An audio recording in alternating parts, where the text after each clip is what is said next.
धर्मभक्तिसुतं वन्दे घनश्यामं करुणाकरं सर्वेशं सर्वकर्तारं नत्वा शान्तिं प्रयच्छ मे। वाला भक्तो, આજે થઈ ગઈ તારીખ 13 સપ્ટેમ્બર 2025 સેટરડે છે। આપણે બધા શ્રી સ્વામિનારાયણ હિન્દુ મંદિર જુનાગઢ ધામ ટેલફર્ડમાં ભગવાન સ્વામિનારાયણના ચરિત્ર સાંભળવા માટે ભેગા થયા છીએ। તો છેલ્લા 9 મહિનાથી આપણે ભગવાન સ્વામિનારાયણના બાળ ચરિત્રો સાંભળતા આવીએ છીએ કે ધર્મદેવ ભક્તિમાતાને વાત કરે છે અને છપૈયાથી ક્યાં શિફ્ટ થાય છે? આખું ફેમિલી અયોધ્યા શિફ્ટ થાય છે અને અયોધ્યા શિફ્ટ થયા પછી રસ્તામાં એમને કર્ણધાર મળે છે અને એને ઘનશ્યામ મહારાજ આશીર્વાદ આપે છે। શું આશીર્વાદ આપે છે?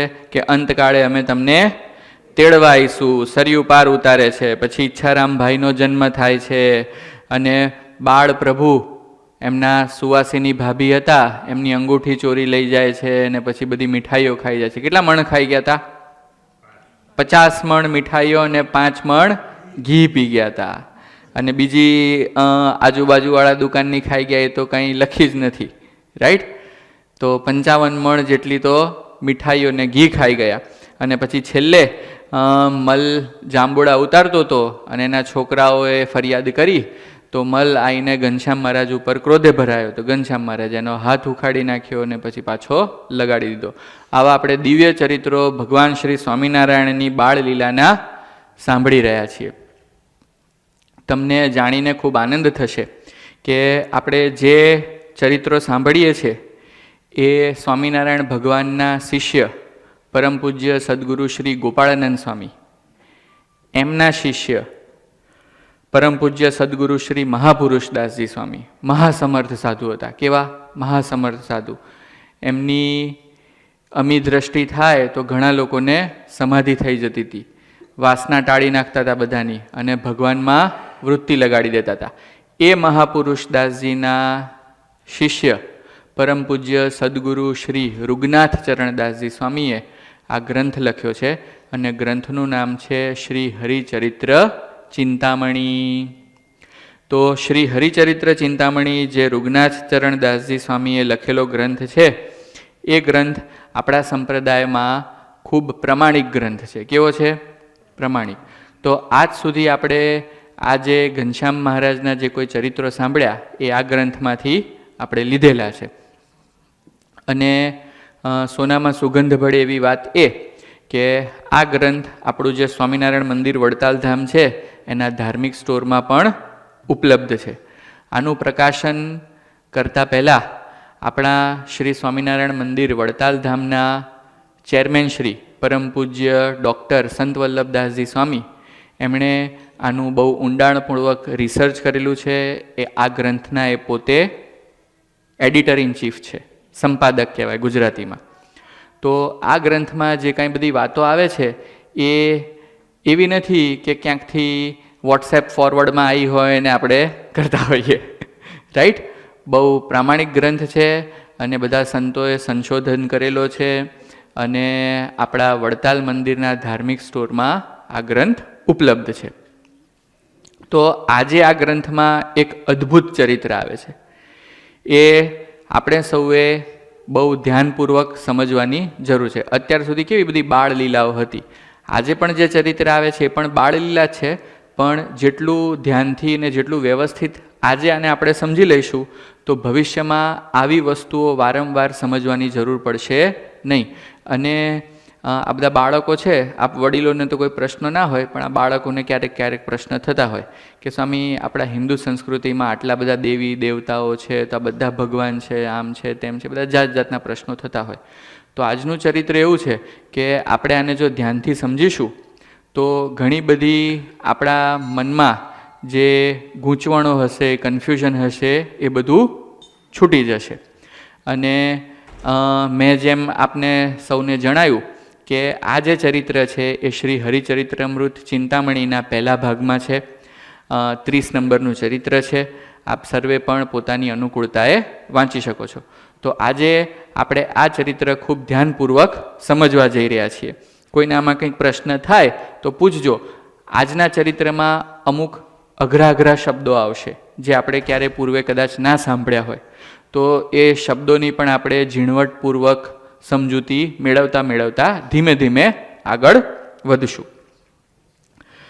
ઘનશ્યામ મહારાજ, ધર્મદેવ, ભક્તિમાતા સુવાસિનીબાઈ, રામપ્રતાપભાઈ, ઈચ્છારામભાઈ આ બધા ખૂબ સુખેથી ક્યાં રહી રહ્યા હતા? અયોધ્યામાં રહી રહ્યા હતા. અયોધ્યા ક્યાં આવ્યું બાળકો? ઉત્તર પ્રદેશમાં આવ્યું. ઉત્તર પ્રદેશ ક્યાં આવ્યું? ભારતમાં આવ્યું.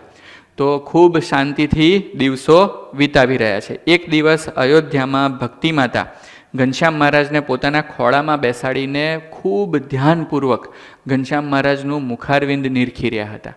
જેમ તમે બધા ભક્તો મંદિરમાં આવો અને ભગવાનની આગળ હાથ જોડીને ઊભા રહો અને ભગવાનના ખૂબ ભાવપૂર્વક દર્શન કરો, એમ ભક્તિમાતા ઘનશ્યામ મહારાજને પોતાના ખોળામાં સુવડાવીને શું કરી રહ્યા હતા?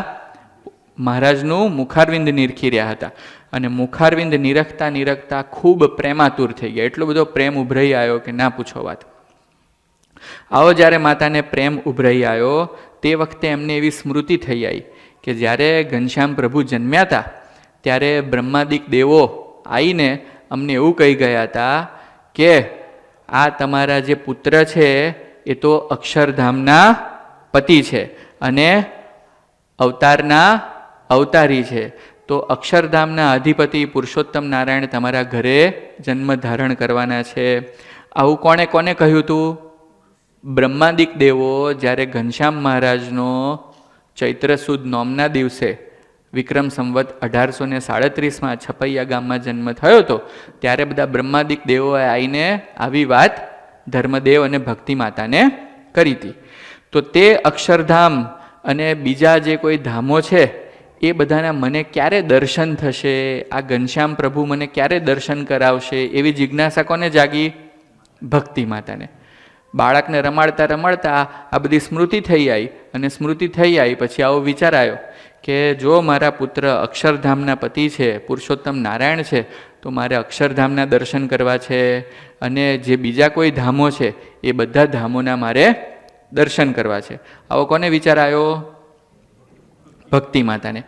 જેવો ભક્તિ માતાને આવો વિચાર આવ્યો એવો અંતર્યામીપણે પુરુષોત્તમ નારાયણ ઘનશ્યામ મહારાજ આ જાણી ગયા અને તરત તાત્કાલિક બરાબર યુદ્ધના ધોરણે રાઈટ ઘનશ્યામ મહારાજે ભક્તિ માતાને સમાધિ કરાવી દીધી. શું કરાયું? સમાધિ. સમાધિ એટલે શું? કોણ કહેશે? ચાલો મને. સમાધિ શબ્દ આપણે પહેલા સાંભળ્યો છે ક્યારે? હા, તો સમાધિમાં શું થાય? Deep sleep. હા, પછી તો બધાને થાય છે ને. રોજ રાત્રે સુઈ જાય તો આપણે સમાધિમાં જતા રહીએ છીએ ને. હે, સમાધિ કોને કહેવાય અંકિતભાઈ?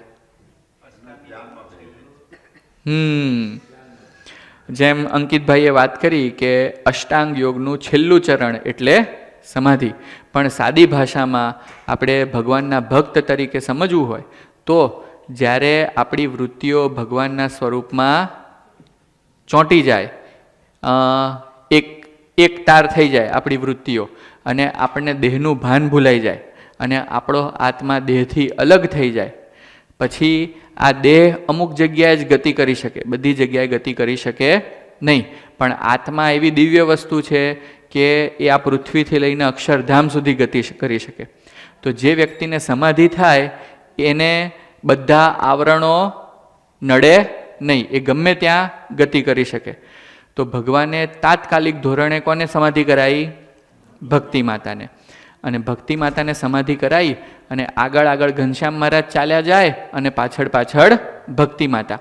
હવે ભક્તિ માતા જ્યારે ઘનશ્યામ મહારાજની પાછળ ચાલ્યા જાય છે ત્યારે શું આ પંચભૂતના દેહ સહિત ચાલતા હોય? ના ના ના ના. ભક્તિ માતાનો આત્મા ઘનશ્યામ મહારાજની પાછળ જતો હોય. માનો આપણે થોડુંક વિચારીએ કે આપણે બધા અત્યારે પૃથ્વી ઉપર છીએ, બરાબર? આપણે આ પૃથ્વીના લેવલથી 5 કિલોમીટર ઉપર જવું હોય તો આમના આમ અત્યારે જેમ બેઠા છીએ એમ જઈ શકીએ? 5 કિલોમીટર ઉપર કેમ? શું થાય? હે, હા, એટમોસ્ફિરિક પ્રેશર વધી જાય, ઘટી જાય, ઠંડી વધી જાય, આપણે જીવી શકીએ નહીં.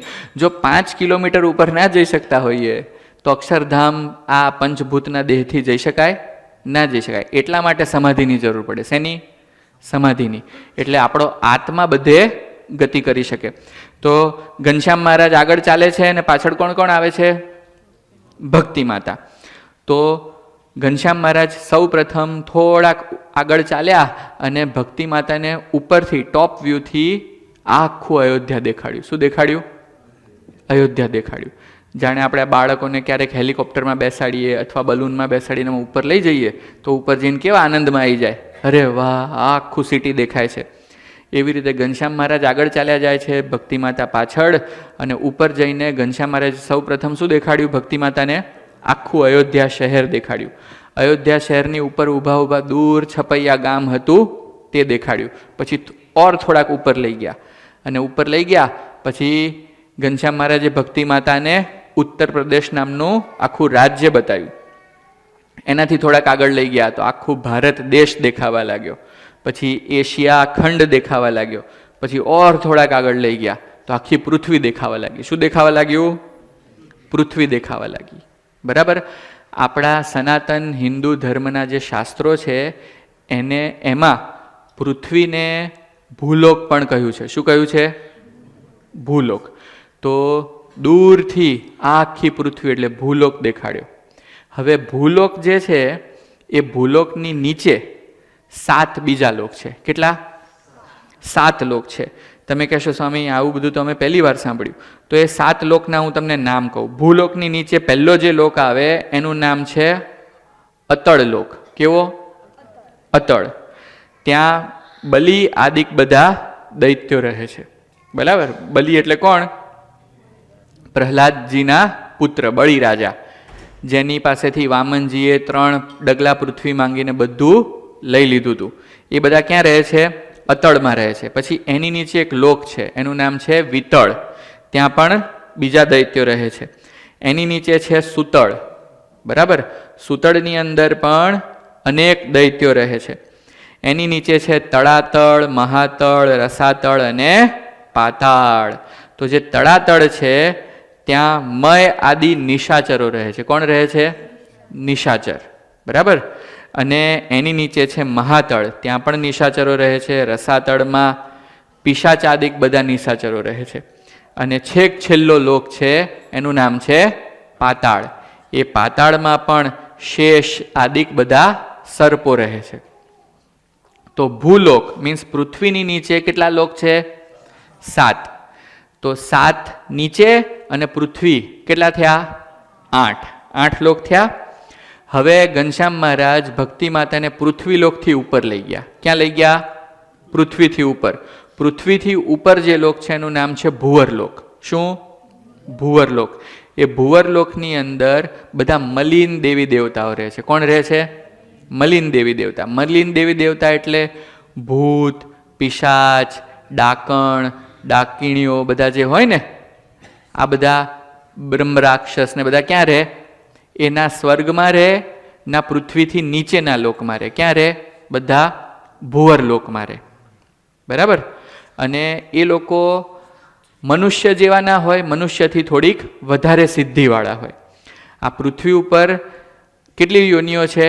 84 લાખ યોનિઓ છે. એ 84 લાખ યોનિઓને 21, 21, 21, 21 કરીને 4 વિભાગમાં વહેંચેલી છે. પહેલી જે 21 લાખ યોનિઓ છે એને કહેવાય જરાયુજ. શું કહેવાય? જરાયુજનો સિમ્પલ મતલબ એવો થાય કે જે બાળકની ઉત્પત્તિ જર સાથે થાય. માનો કે મનુષ્યનું બાળક જન્મે, ગાયનું જન્મે, ઘોડાનું જન્મે, ભેંસનું જન્મે, તો એના એ જ્યારે જન્મે ત્યારે એની સ્કિન ઉપર જર હોય. શું હોય? જર હોય. એ લાગેલી હોય. માતાના ઉદરમાંથી જ્યારે બહાર આવે ત્યારે એના સ્કિન ઉપર જર લાગી હોય. તો એવી જે યોનિઓ છે એને કેવી યોનિ કહેવાય? જરાયુજ. એવી કેટલી યોનિઓ છે? 21 લાખ. પછી બીજી યોનિ છે ઉદ્ભીજ. કેવી? ઉદ્ભીજ કેટેગરી. એટલે જમીનમાંથી જે બહાર નીકળીને જન્મ જેનો થતો હોય એને શું કહેવાય? ઉદ્ભીજ કહેવાય. તો ઉદ્ભીજમાં કોણ આવે? ઝાડ, પાન, આ બધું છોડ, એ બધું શેમાં આવે? ઉદ્ભીજમાં આવે. એવી કેટલી યોનિઓ છે? 21 લાખ. પછી બીજી 21 લાખ છે અંડજ. તો જે બાળકોનો જન્મ ઈંડામાંથી થાય એને શું કહેવાય? અંડજ કહેવાય. એવી પણ 21 લાખ યોનિઓ છે, અને છેલ્લી 21 લાખ એનું નામ છે શ્વેદજ.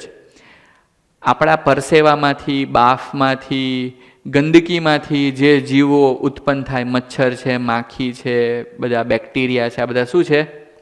શ્વેદજ છે. તો પૃથ્વી લોક ઉપર કેટલી યોનિઓ છે? કુલ 84 લાખ યોનિઓ છે. કેટલી? અને એમાંથી આપણે બહુ ભાગ્યશાળી છીએ કે 84 લાખ યોનિમાંથી આપણને મનુષ્ય દેહ મળ્યો છે. અને મનુષ્ય દેહ જ એક એવી વસ્તુ છે કે જેના દ્વારા ભગવાનની પ્રાપ્તિ થઈ શકે. એટલા માટે આપણે ભગવાનને લાખો વાર વારંવાર થેન્ક યુ કહ્યા કરવું. શું કહ્યા કરવું? થેન્ક યુ, કે આપણને 84 લાખ યોનિઓમાંથી મનુષ્ય દેહની પ્રાપ્તિ કરાઈ છે. રાઈટ? તો આપણે ભૂલોક જોયો, પછી ભૂલોક ઉપર શું આવ્યું? ભૂવરલોક. ત્યાં કોણ રહે છે? બધા મલિન દેવી દેવતાઓ. પછી ભૂવરલોક ઉપર આવે છે સ્વર્ગલોક. બરાબર? આપણે એમ કહે છે ને કે ફલાણા સ્વર્ગવાસી થયા. તો સ્વર્ગલોક શું છે એને આજે થોડુંક આપણે સમજવાનો પ્રયત્ન કરીએ. ભૂલોક, ભૂવરલોક, એના ઉપર આવે સ્વર્ગલોક. સ્વર્ગલોકની અંદર જે રાજા છે એનું નામ છે ઇન્દ્ર. શું? ઇન્દ્રાણી એમના પત્નીનું નામ છે. પછી ત્યાં સૂર્યદેવ, વાયુદેવ, અગ્નિદેવ, આ બધા અશ્વિની કુમાર, પછી બૃહસ્પતિ, આ બધા ત્યાં દેવતાઓ રહે છે. એ દેવતાઓની સામર્થ્ય પૃથ્વીલોક ઉપર અને ભૂવરલોકમાં જે બધા જીવો રહે છે એના કરતાં અનેક ગણી હોય. કેટલી હોય? અનેક ગણી. એટલા માટે એને દેવ કહેવાય. ત્યાં બધી અપ્સરાઓ રહે છે, ગાંધર્વો રહે છે. બરાબર? તો આ જે લોક છે, સ્પેશિયલ લોક, એ કોની માટે બનેલો છે? દેવતાઓ માટે બનેલો છે. આપણા મનુષ્યનું એવરેજ આયુષ્ય કેટલું છે? 100 વર્ષ. જ્યારે આપણા 100 વર્ષ પૂરા થાય ત્યારે દેવતાઓનો 1 દિવસ થાય. કેટલો? 1 દિવસ. આપણે 100 વર્ષ જીવીએ તો એવી જ રીતે દેવતાઓ કેટલા વર્ષ જીવે? 100 વર્ષ. પણ દેવતાઓના 100 વર્ષ એટલે આપણા 36,000 વર્ષ થાય. કેટલા?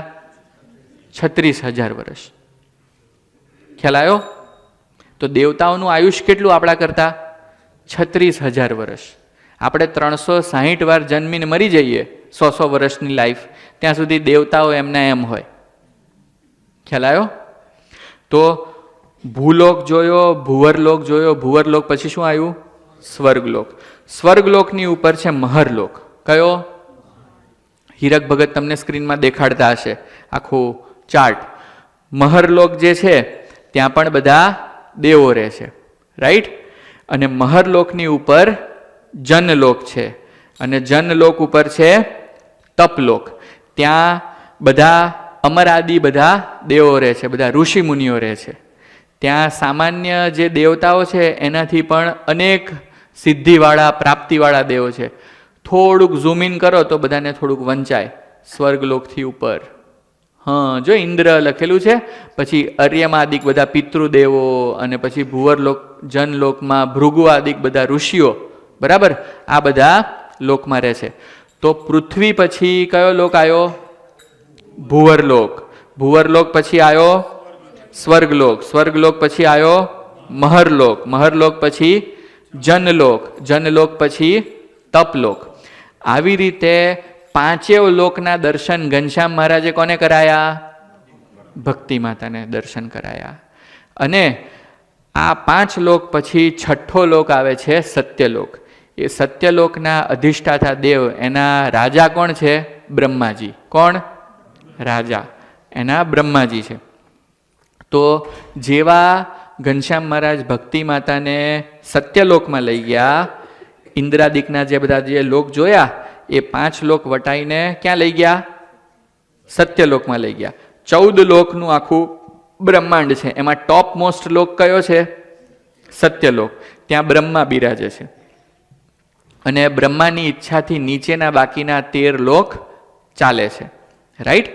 તો બ્રહ્માના લોકમાં જ્યારે ઘનશ્યામ મહારાજ ભક્તિ માતાને લઈ ગયા ત્યારે બ્રહ્માજી ખૂબ આનંદ પામ્યા, અને ઘનશ્યામ મહારાજને તેડવા સામે ચાલ્યા, ભક્તિ માતાને આવકાર્યા, એમનું પૂજન કર્યું, સન્માન કર્યું, ઘણી સ્તુતિ કરી. કોણે કરી? બ્રહ્માજીએ. ઘણી બધી સ્તુતિ કરી અને ભગવાનને ખૂબ રાજી કરીને પગે લાગ્યા. બરાબર.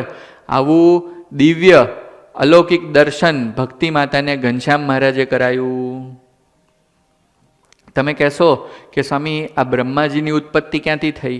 તો કે વિરાટ નારાયણ નામનો એક મહાદેહ છે, એ આપણા ગ્રંથોની અંદર ખાસ કરીને આજે હું આ ઉત્પત્તિ ક્રમ કહી રહ્યો છું ને, એ માત્ર ને માત્ર શ્રી હરિચરિત્રામૃત ચિંતામણીમાં નહીં, સ્વામિનારાયણ સંપ્રદાયના મોટા ભાગના ગ્રંથોમાં લખેલો છે. તમે કહેશો કે સ્વામિનારાયણ સંપ્રદાયના જે બધા સંતો છે એ લોકો આ લખી લીધું, શું અમારે માની લેવાનું? ના ના ના ના, તમે ના માનશો, તમે તો બહુ હોશિયાર છો. તો શું કરવાનું? તો કે વેદો છે ને એમાં તમે જોશો તો પણ ત્યાં ઉત્પત્તિ ક્રમ તમને જોવા મળશે. ખાસ કરીને વ્યાસ ભગવાને સ્કંદ પુરાણ રચ્યો છે. સ્કંદ પુરાણમાં વિષ્ણુ ખંડ છે. એ વિષ્ણુ ખંડમાં શું છે? વાસુદેવ મહાત્મ્ય નામનો એક ગ્રંથ છે. બરાબર. એમાં પણ તમે જોશો વાસુદેવ મહાત્મ્યમાં તો આ ઉત્પત્તિ ક્રમ આપણને ત્યાં પણ જોવા મળે છે. એટલે ભગવાન સ્વામિનારાયણ 200 વર્ષ પહેલાં પૃથ્વી ઉપર પ્રગટ થયા, નંદ સંતો આ પૃથ્વી ઉપર પ્રગટ થયા, એની પહેલાંનો આપણા વેદોમાં અને પુરાણોમાં આ લખેલું જ છે. આમાં કાંઈ નવું નથી. તો ઘનશ્યામ મહારાજ ભક્તિ માતાને સત્યલોકમાં લઈ ગયા. બ્રહ્માજીએ આરતી કરી, સ્તુતિ કરી, સત્કાર કરીને પગે લાગ્યા. પછી ત્યાંથી ઘનશ્યામ મહારાજ ભક્તિ માતાને વિરાટના લોકમાં લઈ ગયા. વિરાટ ઈશ્વર છે. શું છે? ઈશ્વર છે. ઈશ્વર કેટેગરીમાં આવે. જેમ આપણે બધા જીવ કેટેગરીમાં આવીએ એમ વિરાટ નારાયણ ઈશ્વર કેટેગરીમાં આવે. રાઈટ. મહાભારતનું યુદ્ધ ચાલતું હતું ત્યારે અર્જુનજીને કૃષ્ણ ભગવાને કેવું સ્વરૂપ દેખાડ્યું હતું? વિરાટ સ્વરૂપ દેખાડ્યું હતું. રાઈટ. પોતાનું વિરાટ સ્વરૂપ દેખાડ્યું હતું. તો એ વિરાટના લોકમાં લઈ ગયા. જેવા વિરાટના લોકમાં લઈ ગયા ત્યાં વિરાટ પણ ભગવાનની સમક્ષ આવ્યા, ભગવાન ઘનશ્યામને પગે લાગ્યા અને ખૂબ આજીજીપૂર્વક કહેવા લાગ્યા કે હે ઘનશ્યામ મહારાજ, મારી અડધી આવરદા થઈ. કેટલી? અડધી આવરદા થઈ. ક્યારનો હું તમારું ભજન સ્મરણ કરું છું અને તમે મને આજે દર્શન દીધા. મારા ખૂબ અહોભાગ્ય કે તમે મારા ઘરે પધાર્યા. રાઈટ.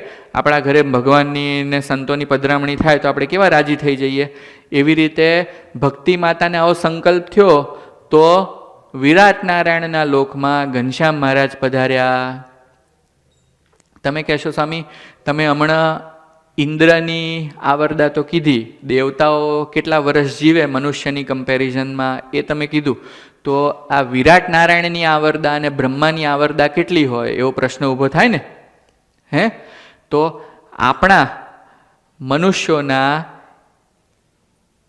155.52 ટ્રિલિયન યર્સ જાય ત્યારે વિરાટનો અડધી આવરદા થાય. કેટલી?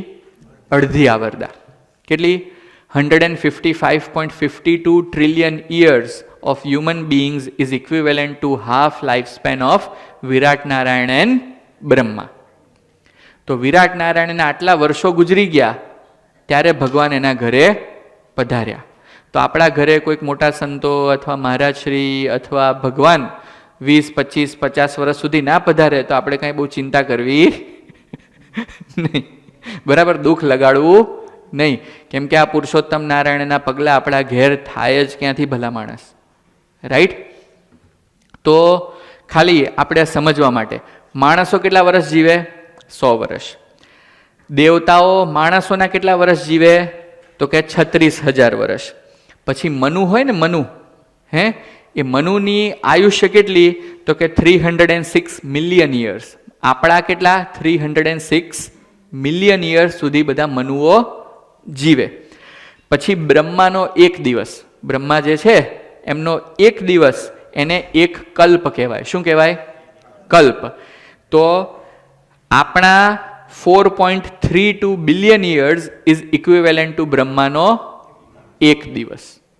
અને બ્રહ્માની આખી આવરદા 100 વર્ષની હોય એમાં આપણા 311.04 યર્સ વીતી જાય. કેટલા? 311.04 ટ્રિલિયન યર્સ વીતી જાય આપણા. આટલું બધું કોણ જીવે? બ્રહ્મા જીવે. જેટલું બ્રહ્માજીનું આયુષ એટલું જ વિષ્ણુનું આયુષ, જેટલું વિષ્ણુનું આયુષ એટલું જ મહેશનું આયુષ, અને એટલું જ વિરાટ નારાયણનું આયુષ. બરાબર. પછી આગળ વિરાટ નારાયણના લોકમાં તો વિરાટ નારાયણે ભગવાનને બોલાયા, આદર કર્યો, સત્કાર કર્યો, પૂજન કર્યું. પછી ત્યાંથી મહત્તત્વાદિકના લોકમાં ગયા. ક્યાં લઈ ગયા ઘનશ્યામ મહારાજ એમને? મહત્તત્વાદિકના લોકમાં લઈ ગયા.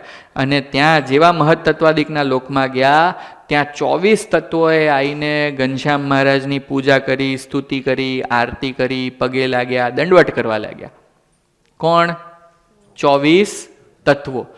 24 તત્વો જ્યારે ભેગા થાય ત્યારે વિરાટનો દેહ સર્જાય. શું? વિરાટનો દેહ સર્જાય.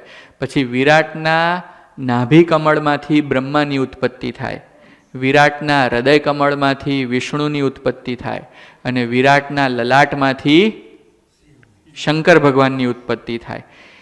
એ જે વિરાટ નારાયણનો દેહ સર્જવા માટે જે 24 તત્વોની જરૂર પડે એવા મહત્તત્વાદિકના લોકમાં ઘનશ્યામ મહારાજ ભક્તિ માતાને લઈ ગયા.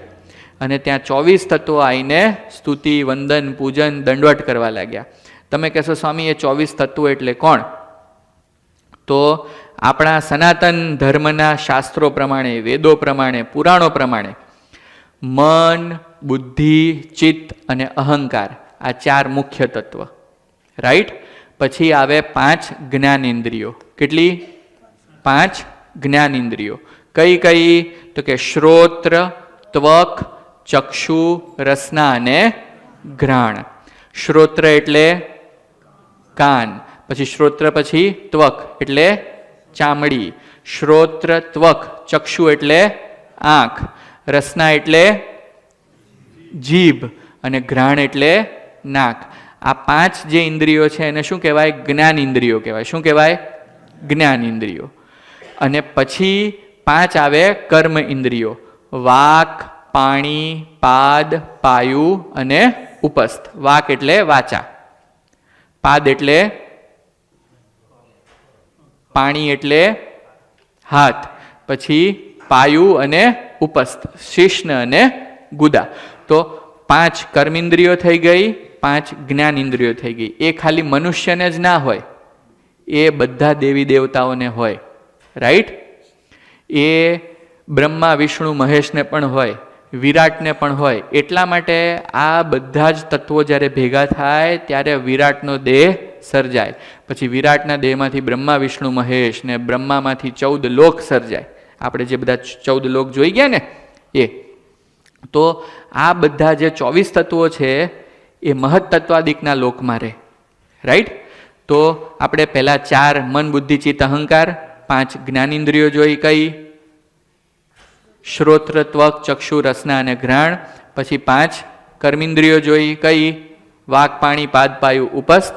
પછી 5 ભૂત: પૃથ્વી, જળ, તેજ, વાયુ અને આકાશ. અને 5 તન્માત્રા. કઈ? શબ્દ, સ્પર્શ, રૂપ, રસ અને ગંધ. ગણી લો ટોટલ કેટલા થયા? 24. કેટલા થયા? આ 24 તત્વો જ્યારે ભેગા થાય ત્યારે વિરાટ નારાયણનો દેહ સર્જાય, એના વગર સર્જાય નહીં. પછી આની સાથે સાથે 24 જે આપણે તત્વો જોયા એના પાછા દેવતાઓ હોય. બરાબર? પછી 10 પ્રાણ હોય. આમ કરીને કુલ 51નું ટોળું થાય. કેટલાનું? એ 51નું ટોળું ભેગું મળીને વિરાટ દેહ સર્જે. રાઈટ? તો જ્યારે ઘનશ્યામ મહારાજ ભક્તિ માતાને મહત્તત્વાદિકના લોકમાં લઈ ગયા તો ત્યાં મહત્તત્વાદિકે આવીને પૂજા અને વગેરે કર્યું. બરાબર? બધી આ જે બધી 24 તત્વો છે એ બધાએ આવીને ભગવાનનું સન્માન, આદર, સત્કાર, પૂજા, દંડવટ કર્યા અને પ્રદક્ષિણા કરીને આવી રીતે ભગવાનને ખૂબ રાજી કર્યા. કેમ કે વિરાટ નારાયણના અડધી આવરદા થઈ 155.52 ટ્રિલિયન યર્સ, ત્યાં સુધી ભગવાન પધાર્યા નહોતા. તો અહીંયા પધાર્યા હોય? નહોતા પધાર્યા. આમના ત્યાં પહેલી વાર પધાર્યા એટલે બહુ રાજી થઈ ગયા બધા. પછી ઘનશ્યામ મહારાજ ભક્તિ માતાને પ્રધાન પુરુષના લોકમાં લઈ ગયા. આ મહત્તત્વાદિક જે તત્વો છે એનાથી ઉપર પ્રધાન પુરુષનો લોક આવે. શું આવે? પ્રધાન પુરુષનો લોક આવે. ત્યાં લઈ ગયા. ત્યાં જેવા એ લોકમાં બેઠા ત્યાં પ્રધાન પુરુષના લોકમાં જેટલા કોઈ મુક્તો હતા એ બધા ઘનશ્યામ મહારાજના કીર્તન ગાતા હતા. શું ગાતા હતા? ઘનશ્યામ ના કીર્તન ગાતા હતા. મને પ્યારી લાગે મૂર્તિ તમારી ઘનશ્યામજી, પ્યારી લાગે મૂર્તિ તમારી, આવા બધા કીર્તન ગાતા હતા. આવા કીર્તનો સાંભળીને ભક્તિ માતા ખૂબ રાજી થઈ ગયા. અરે વાહ, આવા કીર્તન તો મેં છપૈયામાં ગાતા સાંભળ્યા હતા, અયોધ્યામાં ગાતા સાંભળ્યા હતા, પણ આ પ્રધાન પુરુષના લોકમાં પણ આ બધા મુક્તો કીર્તનો ગાય છે. ખૂબ આશ્ચર્ય થઈ ગયું એમને અને આનંદ પામ્યા કે આ પ્રધાન પુરુષના લોકમાં પણ બધા મારા ઘનશ્યામના કીર્તન ગાય છે. પછી પ્રધાન પુરુષ સામા આવ્યા અને ઘનશ્યામ મહારાજને પગે લાગીને વિનંતી કરવા લાગ્યા. ત્યારે ભક્તિ માતાએ તે પુરુષની જે સ્ત્રી હતી તેને કહ્યું છે, આવા પવિત્ર તમે કોણ છો? એ ઓળખી ન શક્યા. કોણ? ભક્તિ માતા. એટલે પૂછવા લાગ્યા કે આવા પવિત્ર તમે કોણ છો? ત્યારે તે બોલી છે, મારું નામ પ્રધાન છે અને આ મારા પતિ છે, તેમને પુરુષ કહે છે, ને અમે તમારા પુત્ર જે ઘનશ્યામ તેના દાસ દાસી છીએ. શું કીધું? અમે તમારા જે પુત્ર ઘનશ્યામ એના શું છીએ? દાસ દાસી.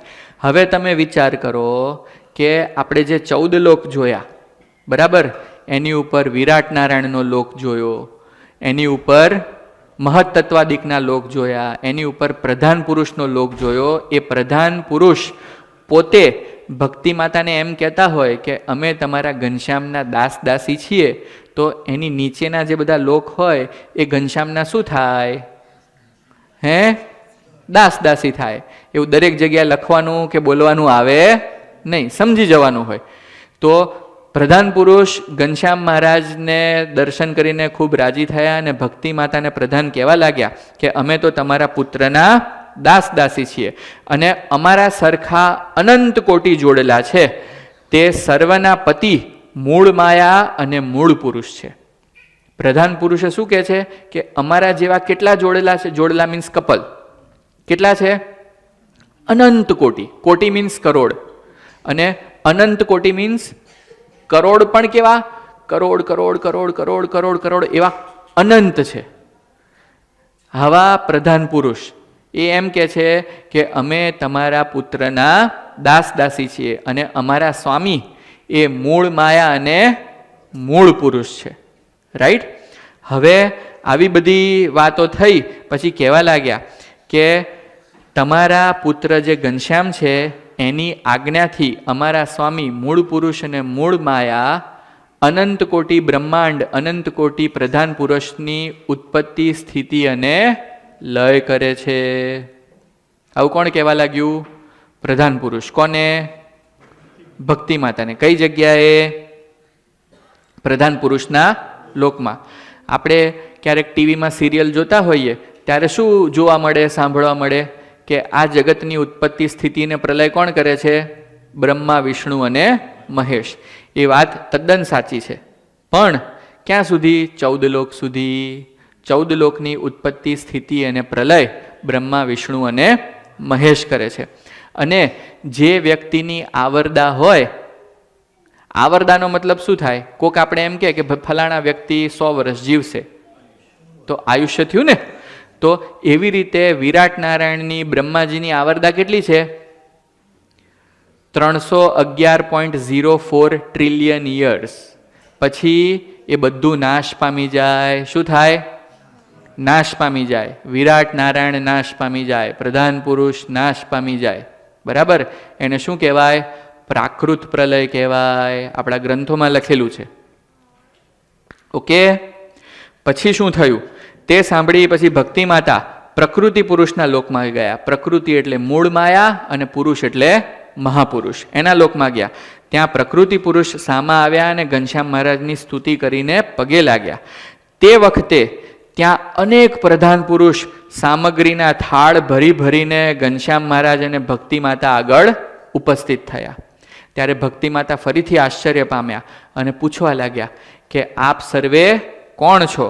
ત્યારે મૂળ માયા, જે મહામાયા કહેવાય, એ બોલ્યા કે આ સર્વે પ્રધાન પુરુષ છે અને તમારા પુત્ર જે ઘનશ્યામ છે તેના દાસ દાસીઓ છે. અને જે તમારા પુત્ર એ તો અક્ષરધામાધિપતિ પૂર્ણ પુરુષોત્તમ નારાયણ છે. આવું બધું આશ્ચર્યકારી વાતો કોણ કરી રહ્યું છે? મૂળ માયા એ ભક્તિ માતાને કહી રહ્યા છે. ઘનશ્યામ મહારાજ પોતે છપૈયા ગામમાં બેઠા બેઠા એમ કે અમે અક્ષરધામના અધિપતિ પુરુષોત્તમ નારાયણ છીએ, તો કોઈને મનાય? ના મનાય. એટલે ઘનશ્યામ મહારાજ ભક્તિ માતાને આ બધું બતાવતા બતાવતા બતાવતા છે ક્યાં લઈ ગયા? મૂળ માયા અને મૂળ પુરુષના લોકમાં લઈ ગયા. ત્યાં અનંત કોટી પ્રધાન પુરુષો ઘનશ્યામ મહારાજની સ્તુતિ, વંદન, પ્રાર્થના અને અર્ચન વગેરે કરી રહ્યા છે. જેવા ત્યાં ગયા ત્યાં બ્રહ્મા, વિષ્ણુ, શિવ અને ઇન્દ્રાદિક દેવ ત્યાં ઉપસ્થિત થયા અને મૂળ માયા કહેવા લાગ્યા કે બ્રહ્મા, વિષ્ણુ, શિવ, ઇન્દ્રાદિક જે દેવો છે તેમનાથી અહીંયા આવી શકાય નહીં. આ તો ઘનશ્યામ મહારાજની આજે ઈચ્છા થઈ છે એટલા માટે એ લોકો અહીંયા પધાર્યા છે. રાઈટ? આવી વાત કોણે કરી? મૂળ માયાએ ભક્તિ માતાને કરી રહ્યા છે. અને એવું કહે છે કે આપના જે પુત્ર છે એ અક્ષરધામાધિપતિ છે, એ અક્ષરધામમાં અમારાથી પણ જવાતું નથી. રાઈટ? અને એ અક્ષરધામમાંથી રામકૃષ્ણાદિક વગેરે અવતારો અનંત થાય છે. આપણે મોટે ભાગે કેટલા અવતારોને ઓળખીએ? 24 અવતારોને. પણ મહામાયા ભક્તિ માતાને કહે છે કે તમારા પુત્રની ઈચ્છાથી, તમારા પુત્રની આજ્ઞાથી અક્ષરધામમાંથી રામકૃષ્ણાદિક અનંત અવતારો થાય છે. કેટલા થાય છે? અનંત અવતારો. અને આપના જે પુત્ર છે એ સર્વના નિયંતા છે. શેના? સર્વના નિયંતા. આ નીચે જેટલા લોકો છે એ બધાનું નિયંત્રણ કોણ કરે છે? એ બધાને કંટ્રોલ કોણ કરે છે? ઘનશ્યામ મહારાજ કરે છે. નિયંત્રણ કરે છે. તદ ઉપરાંત એમ કહે છે કે આપના પ્રભુ ઘનશ્યામ એ સ્વતંત્ર છે. શું છે? સ્વતંત્ર. એની ઉપર કોઈનો બળ, જબરી અથવા કોઈનો હુકમ ચાલતો નથી. સ્વતંત્ર છે. અને તેની આગળ અક્ષર અને અક્ષરના જે મુક્તો છે એ બધા પરતંત્ર છે. કેવા છે? પરતંત્ર. ડિપેન્ડન્ટ છે. કોને? ઘનશ્યામ મહારાજને. એમની આજ્ઞા વગર અક્ષર કે અક્ષરના મુક્તો પણ કશું જ કરવાને સમર્થ નથી. તો અક્ષર અને અક્ષરના મુક્તો કશું કરવાને સમર્થ ના હોય તો એની નીચે મહામાયા અને મહાપુરુષ, પ્રધાન પુરુષ, મહત્તત્વાદિક 24 તત્વો અને 14 લોક ને વિરાટ નારાયણ, આ લોકો કંઈ કરવા સમર્થ થાય? ના થાય. એટલા માટે તમારા જે પુત્ર છે એ સર્વથી પર છે, સર્વના કર્તા છે. કર્તા થકા અકર્તા છે. શું છે? કર્તા થકા અકર્તા છે. આ અનંત કોટી બ્રહ્માંડમાં જે કંઈ થાય છે એ બધું જ તમારા પુત્રની ઈચ્છાથી થાય છે. એમને આપેલી જ્ઞાન શક્તિ, ઈચ્છા શક્તિ અને ક્રિયા શક્તિને લઈને થાય છે. બધું એમના લઈને થાય છે. તેમ છતાં એ કેવા છે? અકર્તા છે. કેવી રીતે? તો ભગવાન, જેમ તમે મા બાપ છો એ તમારા છોકરાને $100 આપીને કહો કે લે ભાઈ તારે જેમ વાપરવા હોય તેમ વાપરજે. એવી રીતે ભગવાન આપણને સૌને, જીવોને, ઈશ્વરોને, બ્રહ્મ સ્થિતિને પામેલા જીવોને પણ જ્ઞાન શક્તિ, ઈચ્છા શક્તિ અને ક્રિયા શક્તિ પ્રદાન કરે છે. પછી આપણે એનો જેમ આવે એમ ઉપયોગ કરીએ. જો આપણને ભગવાને આપેલી શક્તિનો આપણે સારો ઉપયોગ કરીએ તો પુણ્ય થાય, અને ખરાબ ઉપયોગ કરીએ તો પાપ થાય. પુણ્ય થાય તો પણ આપણે ભોગવવા પડે, અને પાપ થાય તો પણ આપણે ભોગવવા પડે. પુણ્ય થાય તો આપણને ભગવાન ઇન્દ્ર અને ઇન્દ્રથી ઉપરના જે લોકો છે એવો કોઈ દેહ આપે, અને ત્યાં આપણે સુખ માણીએ, અપ્સરાઓને ભોગવીએ, ને ગાંધર્વોના કીર્તન સાંભળીએ, ને આ કરીએ ને તે કરીએ, ને સુરાપાન કરીએ ને એવું બધું કરીએ. કેમ? કેમ કે આપણે બહુ પુણ્ય કર્યું છે એટલે હવે પુણ્ય ભોગવવાનું. અને જો પાપ કર્યા હોય તો નીચલા જે બધા લોક છે એમાં જઈએ, અથવા પૃથ્વી ઉપર જે 84 લાખ યોનિઓ છે એ બધી જે 84 લાખ યોનિઓ છે એ આપણે જે પાપ કર્યા છે મનુષ્ય દેહમાં એને ભોગવવા માટે ભગવાને બનાવી છે. શું કરવા માટે? પાપ ભોગવવા માટે. એટલે મનુષ્ય દેહ પામ્યા પછી જો આપણે ભગવાને આપેલા જે પંચવર્તમાન છે, દારૂ, માટી, ચોરી, અવેરી, દારૂ ન પીવું, માંસ ન ખાવું, ચોરી ન કરવી, વ્યભિચાર ન કરવો, વટલવું નહીં, વટલાવું નહીં, શિક્ષાપત્રીમાં ભગવાનની જે બધી આજ્ઞાઓ છે એને પાળતા ન હોઈએ તો શું થાય? 84 લાખ જે બધી યોનિઓ હમણાં આપણે સમજી ગયા એમાં આપણને ક્યાંક દેહ મળે. અને મચ્છરિયાનો દેહ મળે અને આપણે કોકના ઉપર જઈને ભૂખ લાગી હોય ને લોહી પીવા બેસીએ તો પેલો આમ કરીને આપણને પતાવી દે. બરાબર? એટલા માટે આપણે શું કરવાનું? ભગવાન સ્વામિનારાયણની આજ્ઞા પાડવાની અને સારા કાર્ય કરવાના. કોઈને દુઃખ થાય એવું કરવાનું નહીં. અને ખાસ કરીને તો જાણી જોઈને ભગવાનના ભક્ત દુઃખી થાય એવું તો ભૂલે નહીં કરવાનું. હિરણ્યકશ્યપુ પ્રહલાદજીનો બાપ કેવો મોટો રાક્ષસ હતો, બરાબર?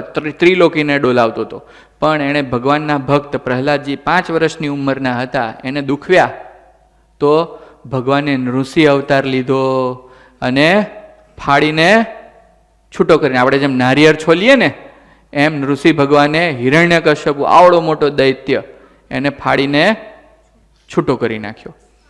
એટલા માટે ક્યારેય ભગવાનના ભક્તને દુખવવા નહીં. ભગવાનના ભક્તની ક્યાં વાત કરો છો? જીવ પ્રાણી માત્રને ભૂલે દુખવવા નહીં. ના થાય તો દૂરથી પગે લાગવું, બરાબર, પણ કોઈને ક્યારેય દુખવવા નહીં, નહીતર 84 લાખ યોનિમાં ભટકવું પડે. રાઈટ? બોલો, આમાં કોઈને કઈ પ્રશ્ન હોય તો કહો, નહીં તો પછી હું આગળ ચાલું. આ બધા લોક આપણે સમજ્યા, શું કરાય શું નહીં એ સમજ્યા, પુણ્ય પાપ સમજ્યા. અને જેને ભગવાનના અક્ષરધામમાં જવું હોય એણે પુણ્ય પણ નહીં કરવાના અને પાપ પણ નહીં કરવાનું. એણે શું કરવાનું? નિષ્કામ કર્મ યોગ કરવાનો. ગીતામાં શ્રી કૃષ્ણ ભગવાને અર્જુનને કીધું છે શું કરવાનું? નિષ્કામ કર્મયોગ. નિષ્કામ કર્મયોગ કોને કહેવાય? આપણો જે ધર્મ હોય એનું પાલન કરવાનું, ભગવાનને રાજી કરવા માટે મહેનત કરવાની અને સામે કોઈ પણ પ્રકારના ફળની અપેક્ષા નહીં રાખવાની. જો ફળની અપેક્ષા રાખીએ તો આપણને ફળ મળે. શું મળે? ફળ. પછી ઇન્દ્રના લોકમાં જઈને 36,000 વર્ષ જીવવું પડે અને કદાચ બ્રહ્માના લોકમાં જઈએ તો 311.04 ટ્રિલિયન યર્સ જીવવું પડે, બરાબર? તો જેમ આ મનુષ્યના દેહમાં વ્યક્તિ 95 વર્ષનો થઈ જાય ને દેહમાં દુઃખ આવે, એમ એ બધા દેહોમાં દુઃખ નહીં આવતું હોય? ભયંકર દુઃખ આવે. કેવું આવે? ભયંકર આવે, બરાબર? એની આપણાથી કલ્પના ના થાય એવું દુઃખ આવે. રાઈટ? તો એ બધાથી આપણે બચવું અને શું કરવું? નિષ્કામ કર્મ યોગ કરવો. પછી મૂળ માયા ભક્તિ માતાને કહેવા લાગ્યા કે આપના જે ઘનશ્યામ પુત્ર છે એ તો આ બધાથી પર છે, કરતા છે, અકર્તા છે અને અન્યથા કરતા છે. શું? અન્યથા કરતા. અન્યથા કરતા કોને કહેવાય? જે થવાનું હોય એને રોકી શકે અને જે ન થવાનું હોય એને કરી શકે, એને શું કહેવાય? અન્યથા કરતા કહેવાય. તમે એવું બધું સાંભળ્યું જ હશે કે આપણા ભવિષ્યમાં, આપણા જીવનમાં શું થવાનું છે બધું વિધિના લેખ લખાયેલા જ હોય, બરાબર? તો એ વાત સાચી છે. એટલે જે થવાનું હોય, માનો કે ગ્રહણ થવાનું હોય એને ભગવાન રોકી શકે અને ન થવાનું હોય એ દિવસે કરી પણ શકે. સૂર્ય ઉદય થવાનો હોય એને ભગવાન ટાળી શકે.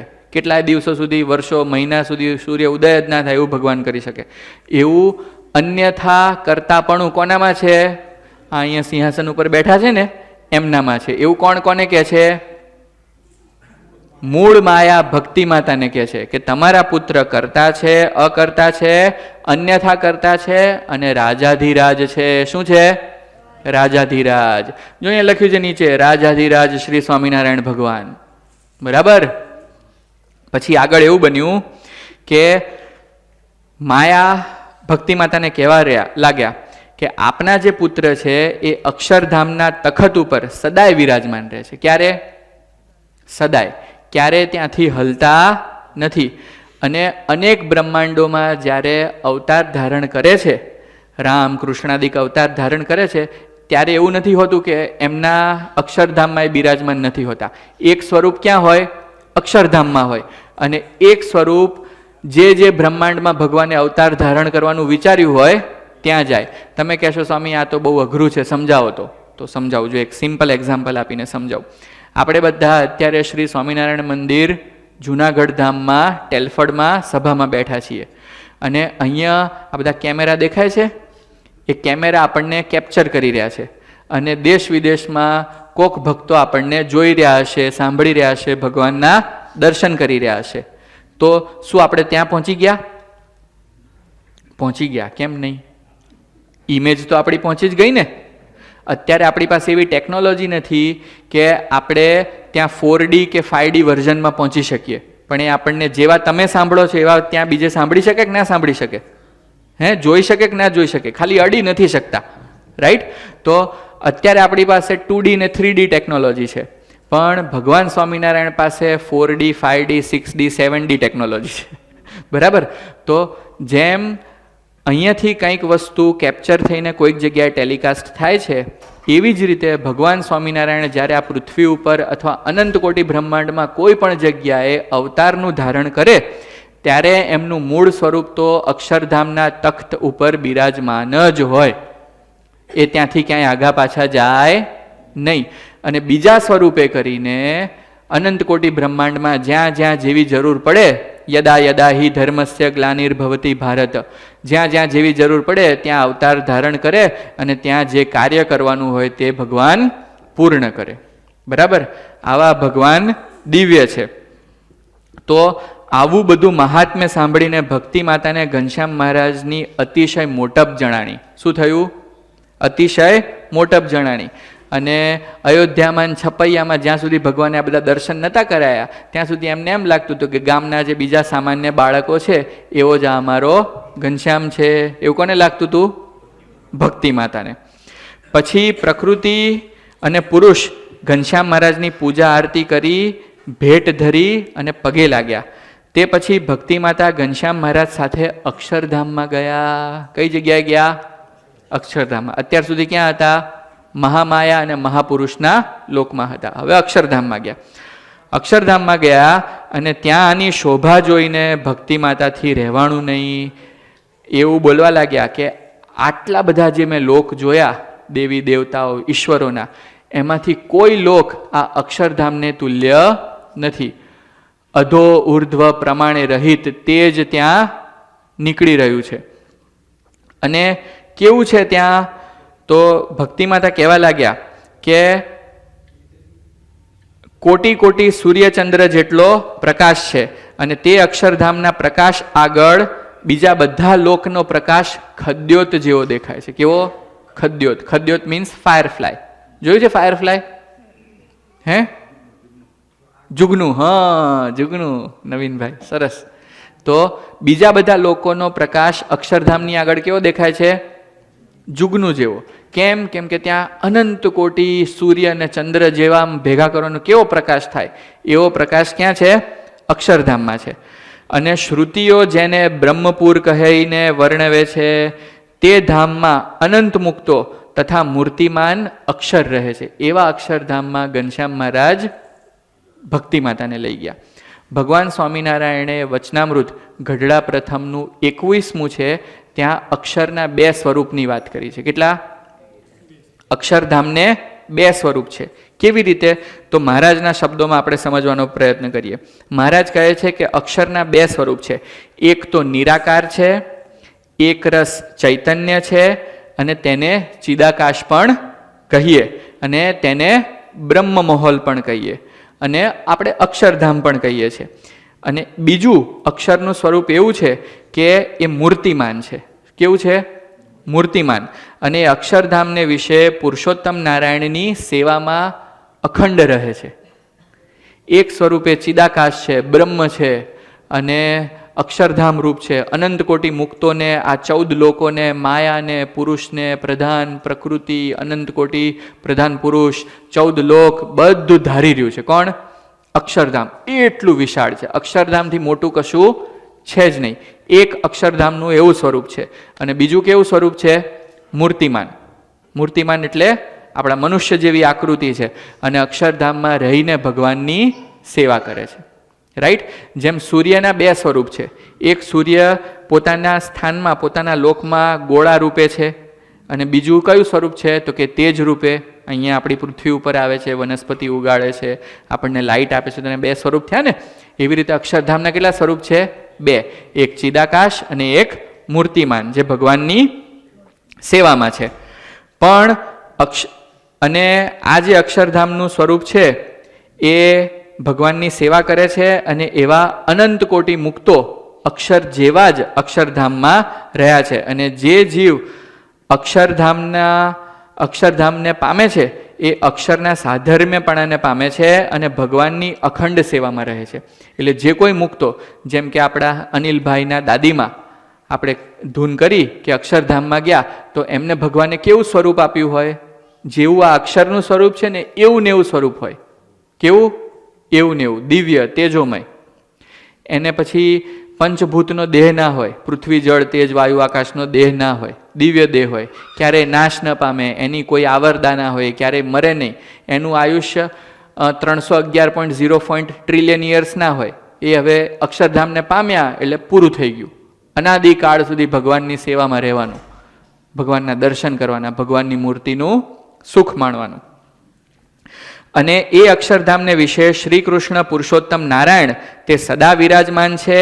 અને એ અક્ષરધામને વિશે અક્ષરના સાધર્મ્યપણાને પામ્યા એવા જે અનંત કોટી મુક્ત રહ્યા છે તે સર્વે પુરુષોત્તમના દાસ ભાવે વર્તે છે. કેવી રીતે વર્તે છે? બધા પુરુષોત્તમના દાસ ભાવે વર્તે છે. કોણ?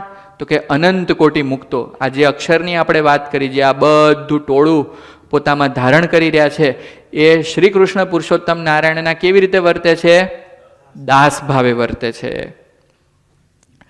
ને અનંત કોટી બ્રહ્માંડના રાજાધિરાજ છે શ્રી પુરુષોત્તમ નારાયણ. બરાબર?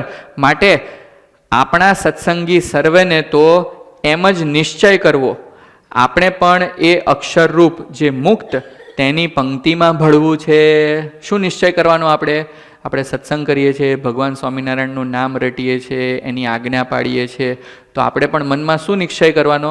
કે અહીંયા આ ચરિત્રમાં જે અક્ષરધામનું વર્ણન આવ્યું, જે અક્ષરનું વર્ણન આવ્યું, જે બધા મુક્તોનું વર્ણન આવ્યું, એની પંક્તિમાં ભળવું છે. પંક્તિમાં ભળવું મીન્સ એની સાથે આપણે જોડાઈ જવું છે, એવો આપણે નિશ્ચય કરવાનો. અને અક્ષરધામમાં જઈને અખંડ ભગવાનની સેવામાં હજૂર રહેવું છે. કેવું રહેવું છે? હજૂર રહેવું છે. પણ નાશવંત ને તુચ્છ એવું જે માયિક સુખ તેને ઈચ્છવું નથી ને એમાં કોઈ ઠેકાણે લોભાવું નથી. એવો દ્રઢ નિશ્ચય રાખીને નિરંતર ભગવાનની એકાંતિક ભક્તિ કરવી અને ભગવાનનું અતિશય મહાત્મ્ય યથાર્થ સમજી ભગવાન વિના બીજા જે સ્ત્રી ધનાદિક સર્વ પદાર્થ તેની જે વાસના તેને દેહ છતે જ ટાળી નાખવી.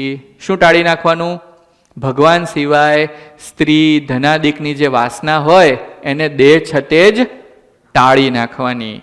અને જો ભગવાન વિના બીજા પદાર્થની વાસના રહી ગઈ હોય ને તેનો દેહ પડે ને તેને ભગવાનના ધામમાં જાતે જો માર્ગમાં સિદ્ધિઓ દેખાય તો તે ભગવાનને મૂકીને તે સિદ્ધિઓમાં લોભાઈ જાય તો તેને મોટું વિઘ્ન થાય. માટે સર્વ પદાર્થની વાસના ટાળીને ભગવાનનું ભજન કરવું.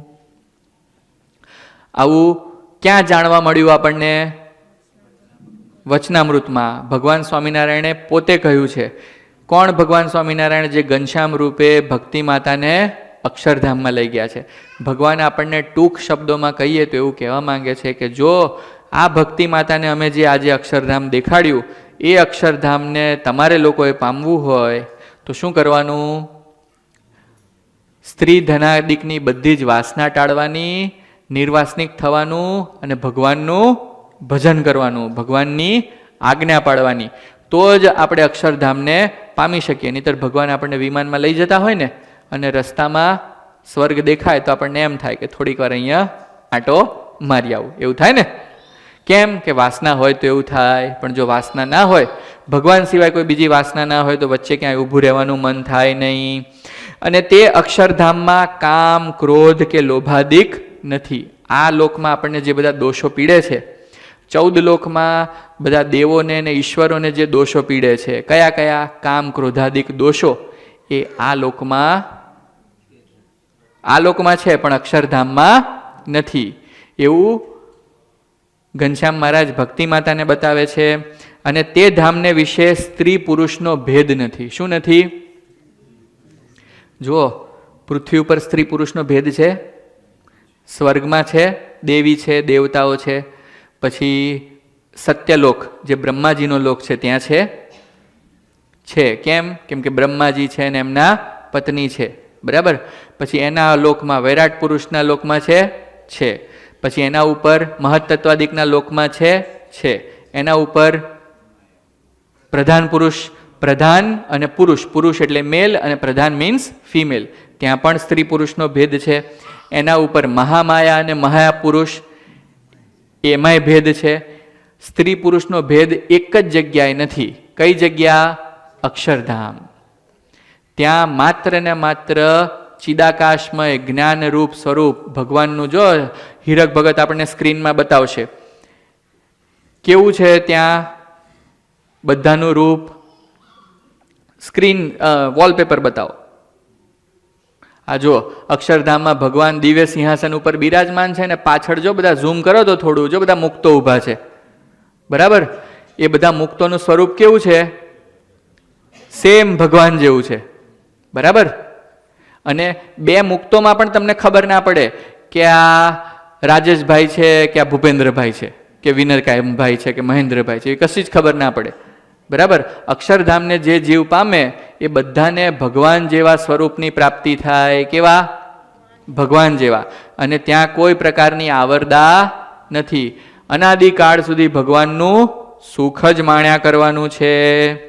તો ચાલો, અહીંયા ભક્તિ માતાને ઘનશ્યામ મહારાજ કહે છે કે તે અક્ષરધામમાં કામ, ક્રોધ કે લોભાદિક નથી, અને તે ધામને વિશે સ્ત્રી પુરુષ એવો ભેદ નથી, અને ત્યાંના મુક્તને ફક્ત પુરુષોત્તમના 2 ચરણની ઉપાસના છે. કેવી ઉપાસના છે અક્ષરધામમાં?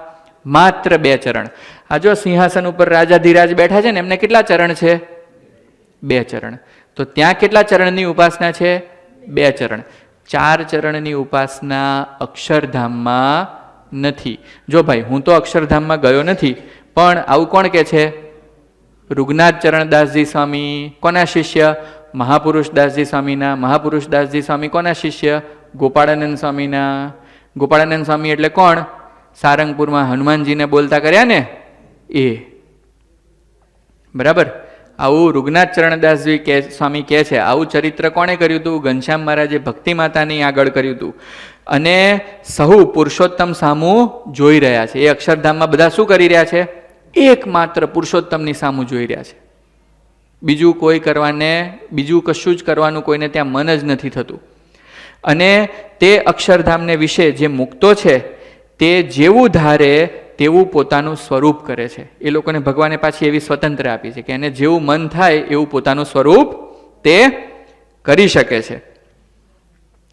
અને તે રૂપે પુરુષોત્તમની સેવામાં ઉપયોગી થાય છે. માનો કે કોક મુક્તને એવી ભાવના હોય કે ભગવાનને ઠંડી લાગતી હશે તો હું શાલ બની જાઉં, તો શાલ બનીને ભગવાનને ઓઢાઈ જાય. કોક મુક્તને એમ થાય કે ભગવાને આજે જે મુગટ પહેર્યો છે એમાં મારે મણી બનવું છે, તો એવું રૂપ ધારણ કરીને ભગવાનની સેવા કરે. કોકને એમ મન થાય કે મારે ભગવાનના હાર બનવું છે, તો હાર બનીને ભગવાનની સેવા કરે. કોકને એમ થાય કે ભગવાન અહીંયા જો આમ ચાલવા નીકળશે તો ચરણમાં ચાખડી નથી, તો મારે ભગવાનની ચાખડી બની જવું છે. એવી રીતે જે મુક્તોને ભગવાનની જે પ્રકારે સેવા કરવી હોય તેવું તે ત્યાં રૂપ ધારણ કરી શકે છે. જેમ કે આપણે આગળ અક્ષરની વાત કરીને, અક્ષર એક રૂપે મૂર્તિમાન ભગવાનની સેવામાં છે અને બીજા રૂપે અનંત કોટી બ્રહ્માંડને, મહાપુરુષ, મહામાયા બધાને ધારી રહ્યા છે, બધા અક્ષર મુક્તોને ધારી રહ્યા છે, ભગવાનને સ્વયં ધારી રહ્યા છે. તો એ પણ ભગવાનની સેવા થઈ ને. તો એવી રીતે ત્યાં જેટલા મુક્તો છે એને જેવું રૂપ ધારણ કરવું હોય તેવું કરી શકે છે. તે માત્ર ને માત્ર પુરુષોત્તમ નારાયણની પ્રસન્નતા માટે કરે છે. કેવું રૂપ ધારણ કરે છે? તો ક્યારેક પાત્ર બની જાય, ક્યારેક મણી અથવા માણેક બની જાય, ક્યારેક દેવતા બની જાય, ક્યારેક પલંગ બની જાય, ધજા બની જાય, કળશ બની જાય, ઘોડા, હાથી બની જાય, ભગવાનને હાથમાં ધારણ કરવાની છડી બની જાય, માથે ધારણ કરવાનું છત્ર બની જાય, બરાબર? ક્યારેક વાજિંત્ર બની જાય અને પછી ભગવાનને આનંદ પૂરો પાડે, બરાબર? બધા જ મુક્તોના હૃદયમાં એવી ભાવના છે કે અમે ભગવાનના ઉપયોગમાં આવીએ. શું ભાવના છે? ઉપયોગમાં આવીએ, નહીં કે ભગવાનમાંથી સુખ ખેંચી લઈએ. કેવી ભાવના છે? ઉપયોગમાં આવીએ. યુઝ્યુઅલી આપણને શું હોય મંદિરમાં જઈને કે ભગવાન મારું આ કામ કરી દેજો, પેલું કામ કરી દેજો, પેલું કામ કરી દેજો, મને સુખી કરી દેજો, મારું આ પતાવી દેજો, પેલું પતાવી દેજો. આપણે મંદિરમાં એવું આવીએ છીએ કે ભગવાન મને તમારામાંથી સુખ મળે, બરાબર? આપણને માનો કે આ લોકની કંઈક ઈચ્છા ના હોય તો આપણને ભગવાનની મૂર્તિના દર્શનથી સુખ મળ્યા કરે એવી આપણને આશા હોય. પણ અક્ષરધામમાં જે મુક્તો છે એને કેવી આશા છે કે અમે ભગવાનના ઉપયોગમાં આવીએ અને અમે ભગવાનને સુખરૂપ થઈએ. કેવી ભાવના છે? ભગવાનને સુખરૂપ થવાની. તો અક્ષરધામમાં આપણે આ તો કલ્પના કરીએ છીએ, બધા મુક્તો ભગવાનને કેવી ભાવનાથી રાજી કરતા હશે એનું આપણે એક નાનું કીર્તન ગાવું છે ને? સરસ. હું આવું તારે કામ એવું કરો ઘનશ્યામ, મુથી મારા વાલમ સદા તુને સુખ થાય. હું આવું તારે કામ એવું કરો ઘનશ્યામ, મુથી મારા વાલમ સદા તુને સુખ થાય. હું આવું તારે કામ એવું કરો ઘનશ્યામ, મુથી મારા વાલમ સદા તુને સુખ થાય. હું આવું તારે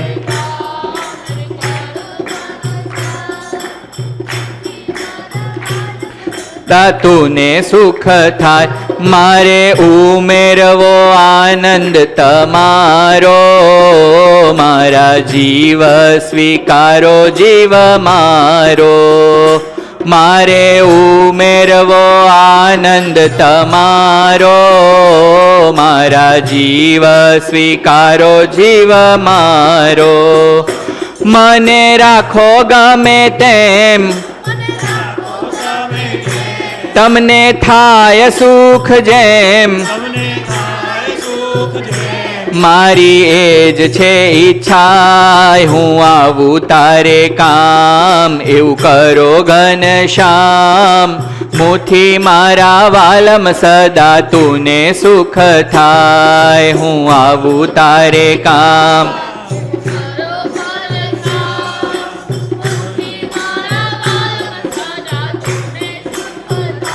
મારું અસ્તિત્વ છે તારે ખાતર, તને ગમે તેમ મને તું વાપર. મારું અસ્તિત્વ છે તારે ખાતર, મને ગમે તેમ તને તું વાપર. હું તો છું તમારો ભોગ, કરો મારો ઉપયોગ. જોજો મોડું નવ થાય. હું આવું તારે કામ એવું કરો ઘનશ્યામ, મુથી મારા વાલમ સદા તુને સુખ થાય. હું આવું તારે કામ ઘનશ્યામ, મુથી મારા વાલમ સદા તુને સુખ થાય. મારો ધર્મ છે તમને રીઝાવાના, વિચારાય મારે રાજી થાવા. મારો ધર્મ છે તમને રીઝાવા, ના વિચારાય મારે રાજી થાવા. મારું મારાપણું હાય તારે માટે વિસરાય. જ્ઞાન હું ને ભૂલી જાય. હું આવું તારે કામ એવું કરો ઘનશ્યામ, મુથી મારા વાલમ સદા તુને સુખ થાય. હું આવું તારે કામ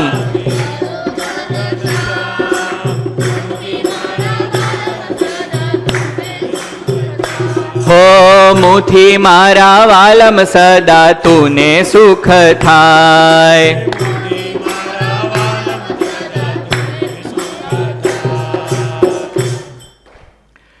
ભારતમાં શ્રી સ્વામિનારાયણ મંદિર કુંડળધામ છે.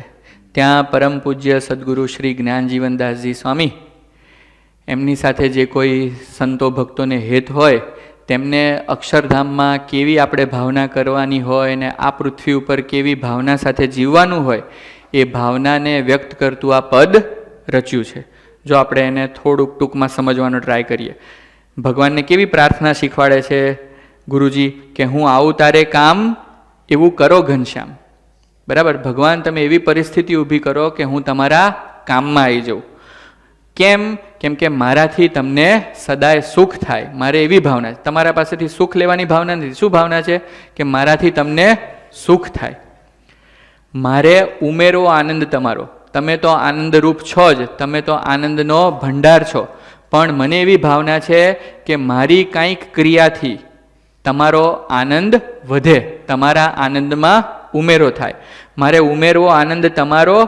હે મારા જીવ, તમે મારો જીવ સ્વીકારી લો. શું? પોતાનો જીવ પણ એમને અર્પણ કરી દેવાની ભાવના છે. મને તમે જેમ રાખો તેમ, બરાબર?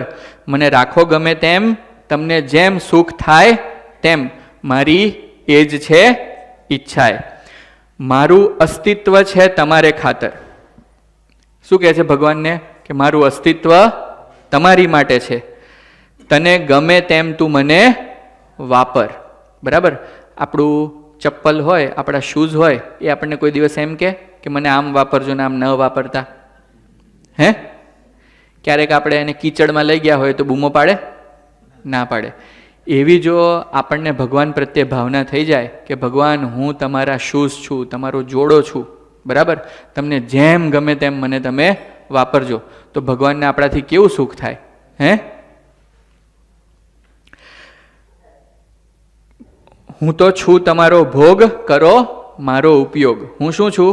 તમને વાપરવાની વસ્તુ છું, હું તમારો ભોગ છું, તમે મારો ઉપયોગ કરો, અને એમાં જરાય મોડું કરતા નહીં. મારો ધર્મ છે તમને રીઝાવા.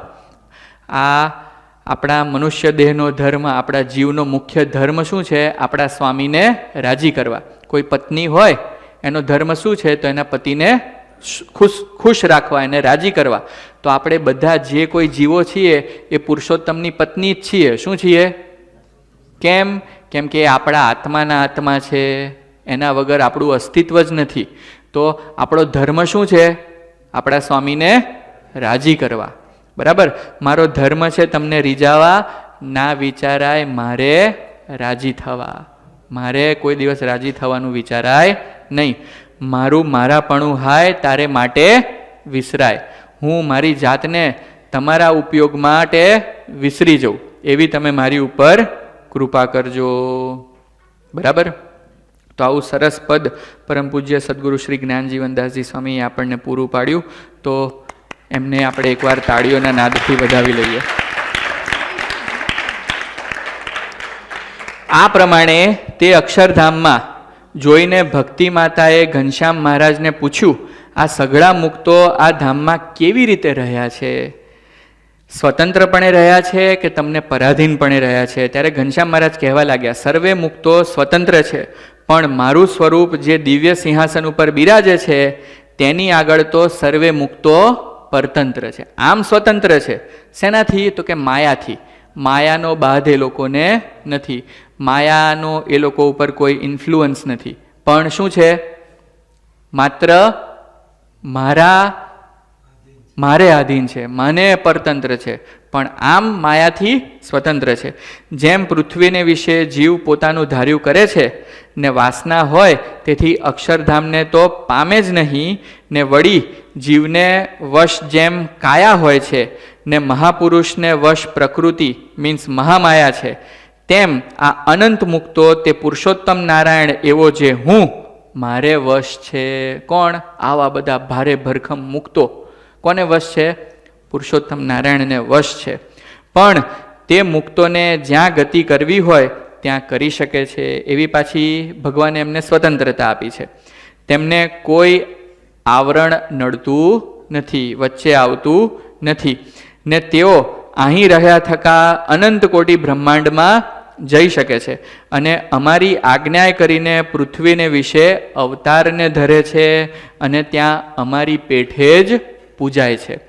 કોક ભગવાનના મુક્ત ભગવાનની પેઠે પૂજાતા હોય આ પૃથ્વી ઉપર, તો આપણે જરા ઈર્ષા કરવી નહીં. કેમ? કેમ કે આપણે એને ઓળખી નથી શકતા. એ ભગવાનના મુક્ત છે તો ભાઈ ભલા માણસ પૂજાય જ ને. એ પૂજાય છે, એમાં તમારું શું જતું રહ્યું? હે? પણ અમુક લોકો વગર કામની ઈર્ષા કરે. ને મુક્તો તો અતિ અપાર સામર્થ્યવાળા છે. કેવું સામર્થ્ય? એમાં અતિ અપાર સામર્થ્ય છે. અને તેવા મુક્તો અનંત છે, અને તેમાં પણ 4 પ્રકારના ભેદ છે. મુક્તોમાં કેવા ભેદ છે? 4 પ્રકારના. ભલે આપણને અહીંયાથી આપણે જોઈએ તો મુક્તો બધા સરખા જ દેખાતા હોય. જોયું ભગવાનની પાછળ જે બધા મુક્તોનું ટોળું હતું એ દેખાતું હતું કેવું? સરખું. આપણે કીડીઓનું ટોળું હોય તો કેવું દેખાય? સરખું દેખાય. બરાબર? માણસો બધા કેવા દેખાય? આમ સરખા જ દેખાય. એવી રીતે બધા મુક્તો દેખાય સરખા જ, પણ એમાં પણ 4 પ્રકારના ભેદ છે. તો પહેલા પ્રકારનો જે ભેદ છે એ મુક્તો કેવા છે? તો કે ભગવાનના દર્શન કરે છે અને સાથે સાથે એની આજુબાજુ જે મુક્તો છે ને એના પણ દર્શન કરે છે. આ પહેલો ભેદ થયો. બીજો ભેદ એવો છે કે બીજા મુક્તો છે એ ભગવાનના મેષોન્મેષ દર્શન કરે છે. એટલે આંખનું મટકું મારતા નથી, આમ એકી નજરે ત્રાટક કરીને ભગવાનને જોઈ રહ્યા છે. અને માનો કે કોક મુક્ત 4મી, 5મી, 10મી, 50મી, અબજમી લાઈનમાં ઊભા હોય તો ભગવાનને તો જોવે છે, પણ ભગવાન અને એની વચ્ચે બીજા જેટલા મુક્તો આવતા હોય એના પણ દર્શન એને થાય છે. આ બીજા પ્રકારના મુક્ત થયા. ત્રીજા પ્રકારના જે મુક્ત છે તે તો કેવળ ભગવાનને દેખે છે, પણ બીજા કોઈ મુક્તને નથી દેખતા. શું? માનો કે ટ્રિલિયન્થની લાઈનમાં ઊભા હોય તો ત્યાંથી પણ કોને જોવે છે? ભગવાનને જ જોવે છે, પણ બીજું કશું જ એમને દેખાતું નથી. પણ એમનો પ્રોબ્લેમ એટલો છે કે એમને ભગવાન દેખાય છે અને સાથોસાથ પોતાની સ્મૃતિ છે કે હું મુક્ત છું અને ભગવાન દેખાય છે. અને ચોથા પ્રકારના જે મુક્ત છે એ મહામુક્ત છે. કેવા છે? મહામુક્ત. અને અતિ ઉત્કૃષ્ટ સ્થિતિવાળા છે. એના જેવી સ્થિતિ કોઈ બીજાને છે નહીં. એ કેવળ ને કેવળ પોતાને ભૂલીને ભગવાનની મૂર્તિના જ દર્શન કરે છે. એમને એવી ખબર જ નથી કે હું છું. શું? હું છું એવી ખબર જ નથી. તમે કહેશો સ્વામી એવું કઈ રીતે હોઈ શકે? કે હું છું એવી ખબર જ ના રહે? હા, આપણને એવી સ્થિતિ થાય છે. ક્યારે? આપણે સુષુપ્તિમાં જઈએ ત્યારે આપણને ખબર હોય છે કે હું છું, નથી રહેતી આપણને ખબર. તો અક્ષરધામમાં જે ચોથા પ્રકારના મુક્ત છે, ઉત્કૃષ્ટ સ્થિતિવાળા છે, એમને કેવું છે? એમને પોતાની શુદ્ધ બુદ્ધ જ નથી, હુંની સ્મૃતિ જ નથી. એ શું કરી રહ્યા છે? માત્ર ને માત્ર ભગવાનના દર્શન કરી રહ્યા છે. તો આવા 4 પ્રકારના ભેદ છે. અને તેમને પોતાની કે બીજા મુક્તોની પણ ખબર રહેતી નથી. અને તે મુક્તને અમારી મૂર્તિનું સુખ જેવું અમને આવે છે તેવું ને તેવું એમને આવે છે. જ્યારે જે બીજા મુક્તો છે એમને સુખ થોડુંક ન્યૂન છે. ભલે અક્ષરધામમાં છે પણ સુખ કેવું હોય? પેલા જે ઉત્કૃષ્ટ મુક્તો છે એના જેવું નહીં, થોડુંક ઓછું. કેમ કે એને ભગવાનનું સુખ આવે અને હું છું એવો અનુભવ હોય, એટલે પોતાનું અનુભૂતિ હોય એટલે એટલું સુખ કપાઈ જાય ને. માનો કે કોઈક છોકરાને ગુલાબજાંબુ બહુ ભાવતા હોય તો મોઢું જેટલું પોળું થાય એની અંદર મોઢું ખોલીને અંદર ગુલાબજાંબુ ઠૂંસ ઠૂંસ કરે તો ગુલાબજાંબુનું સુખ આવે.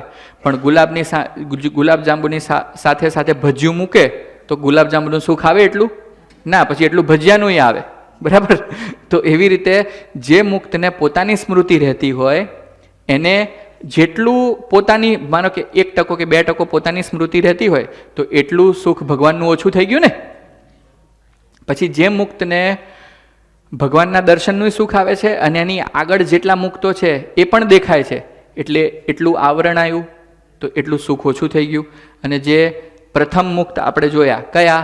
કે જે ભગવાનના દર્શન કરે છે, પોતાને ઓળખે છે, આજુબાજુવાળા બધાને જાણે છે, તો એને એટલું સુખ ઓછું થઈ ગયું. કહેવાય બધા અક્ષરધામના મુક્ત જ.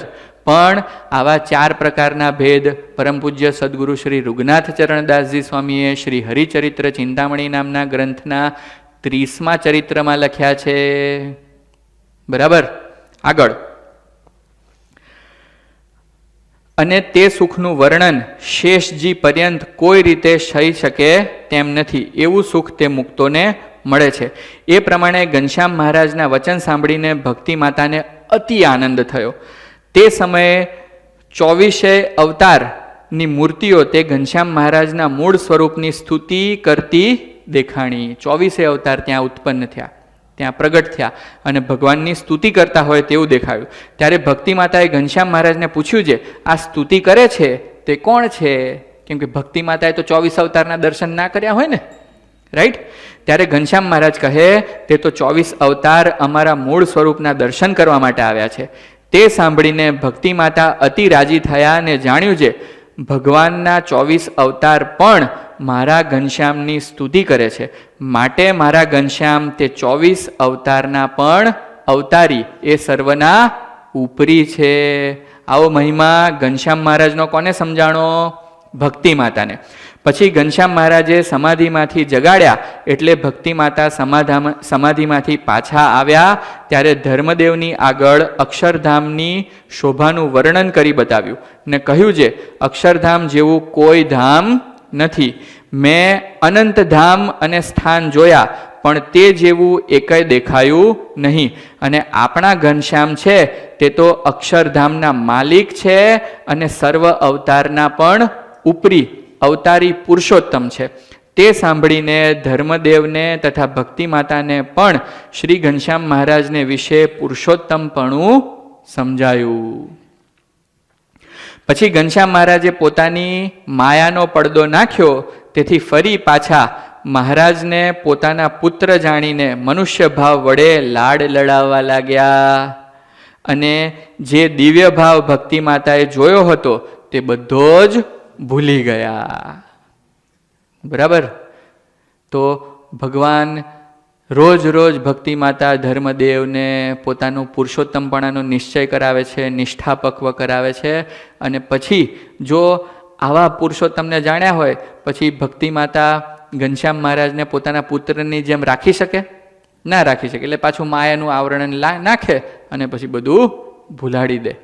આવું તો ભક્તિ માતા ધર્મદેવ, સુવાસિનીબાઈ, રામ પ્રતાપભાઈ, ઈચ્છારામભાઈને ઘનશ્યામ પ્રભુએ ખૂબ ખૂબ સુખ આપ્યું. બરાબર. આપણે પણ બહુ ભાગ્યશાળી છીએ કે નંદ સંતોએ આ બધી લીલાઓ લખી લીધી છે. આપણે એને વાગોળી શકીએ છીએ, ભગવાનનું સ્વરૂપ સમજી શકીએ છીએ, ભગવાનનો મહિમા સમજીને આપણે ભગવાનમાં હેત કરી શકીએ છીએ. બરાબર. તો હવે આગળના ચરિત્ર આપણે આવતી સભામાં જોઈશું. બોલો સહજાનંદ સ્વામી મહારાજની જય.